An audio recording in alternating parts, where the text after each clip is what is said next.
Good evening, audience friends. Good evening. Today is 1st of February 2016. Welcome to Australia Business Focus.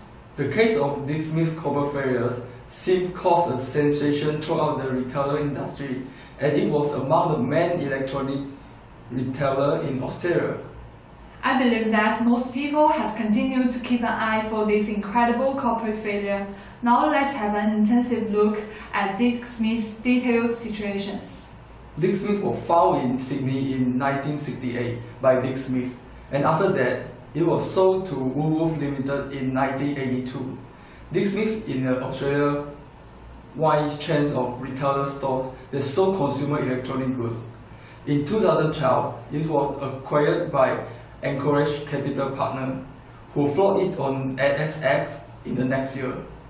In 2016, the value of shares in Dick Smith Holdings having fallen by more than 80% since they were listed on ASX. Therefore, a trading halt was requested. On middle of 2016, Dick Smith creditor placed the remainder of company into liquidation. After that, the worst happened for Dick Smith is they had failed to secure a buyer for their store. So, approximately 3,000 staff total in Australia and New Zealand were made redundant as a result of 363 stores closed in the February of 2016. On its bankruptcy, here to talk about it is this evening our guest consumer Sylvia from Perth and auditor Jonah from Deloitte. Now let's first connect to Sylvia to further discuss this case. Hey, thanks for inviting. So on behalf of customers, in my opinion, there are three major negative effects on us by the experience of myself.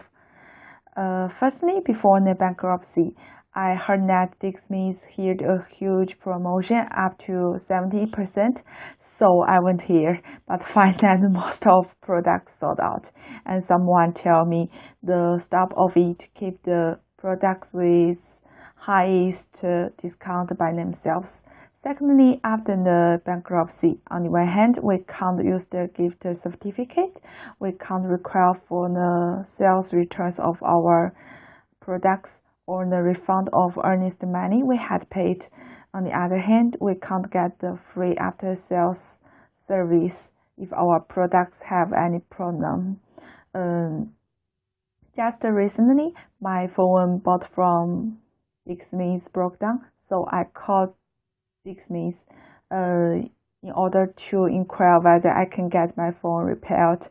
But however, I get the answer I didn't want to hear.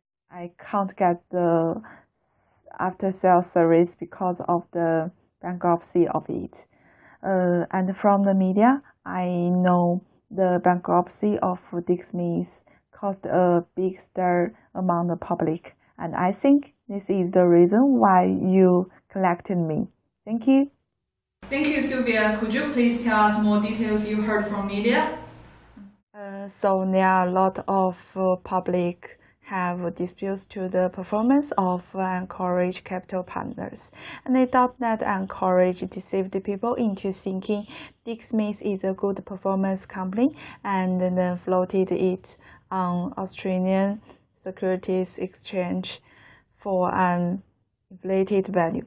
So because of this, the shareholders of Dick Smith is considering making claims against Anchorage and other parties, just like investment banks and accounting firms who is involved in this fraud. And what's more, for the creditors, Dick Smith collapsed in January, leaving a huge shortfall for, sorry, I can't remember the specific figure. And in the meantime, I know some authorities has inquired into this case, and Australian Securities and Investment Commission is investigating the factors that contributed to the collapse of Dick Smith, and public expect it can take action against the directors of Dick Smith for the breaches of their duties. That's all. Thank you. See you. Hearing from all these viewpoints, it seems that Australia's largest electronic retailer has no choice but to step into the corporate failure. I'm sure most of our audience have the same confusion as me that what on earth leads to the downfall of such a wholesale company with relatively high market share of Australian electronic devices. Here, we invite an experienced auditor, Jonah from Deloitte here. Hi Jonah, can you share some of your thoughts on the reasons of Dick Smith's decay from a professional perspective? Hey, thank you. I'm one member of the auditor team of Dick Smith in 2016. At that time, I have already found some problems in the corporate. Indeed, there are some warning signs financially indicating the collapse of Dick Smith. Although the slow stock price reaction and steady financial reporting data deceived many shareholders to anticipate their business growth. According to Stewart Jones' cash flow model, about 28% failure possibility predicts financial wounds 6 months prior to bankruptcy by calculating 2015 financial statement ratios.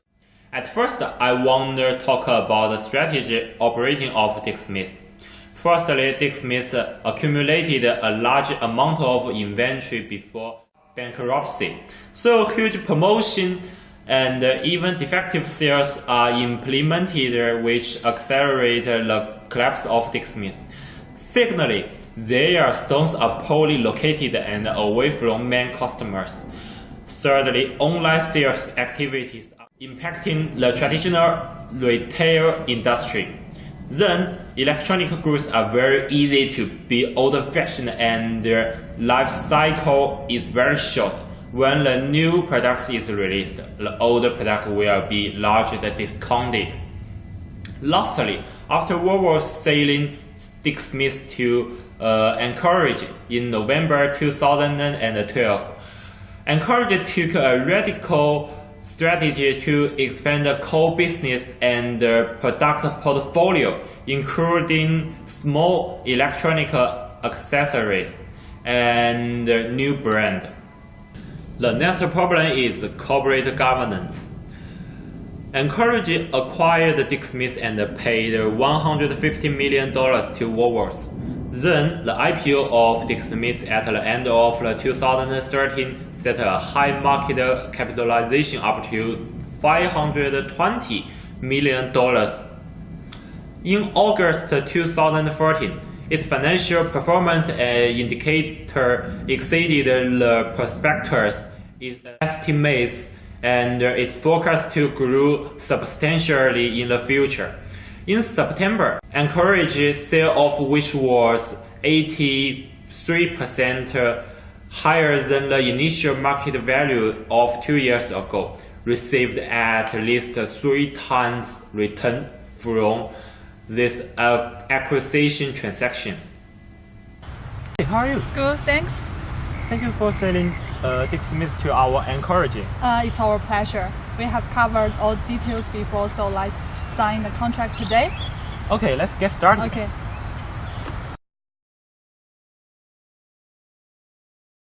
I hope our cooperation goes successfully.